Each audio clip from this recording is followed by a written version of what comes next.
Okay, this is really the important thing. Okay, so now we're at part load conditions. So what happens in reality in most parts of the country? What happens to this system at part load? So if it's a part load day and it's cool outside and it's got clouds up and the shades are pulled and all the, what happens if you blow 49 degree into a space like that? Well, you're going to be too cold, right? So the options are to turn the unit off, which is fine, unless you're trying to control temperature and humidity, which is something you do in some places, right? The other option is to elevate this leaving air temperature. So this is a fan coil unit, constant volume. You're blowing 49 degrees into space.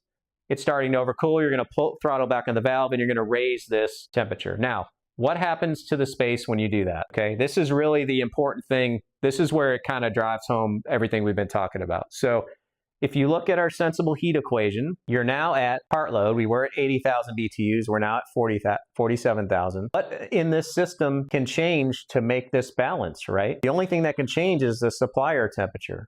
You could either shut the unit off, which in some cases we can't, or you could raise that supplier temperature. So in this scenario, what does this supplier temperature have to be to make all this work out, right? Well, all you have to do is solve for the supplier temperature and you'll see it's 58.4. Now, here's why that's important in some parts of the country. So if you were to plug this into this equation, and calculate the new supplier temperature of 58.4. Now, everything you're looking at here is full load, 0.8 SHR, 49 degree leaving, etc.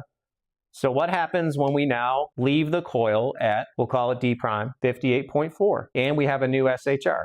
So let's draw the new SHR of 0.7. Remember, we found the index point, and the 0.7's up here. We got our slope. Now we can move this SHR such that it lands on the D prime, which is our supplier temperature. Okay, we'll call that A. This should be called A prime. But what's going on in the space? Your design intent, 72, 50%, but now we're at what? We're at 72, 70% RH. So, okay, so see how we were at point A here, which is 72, 50.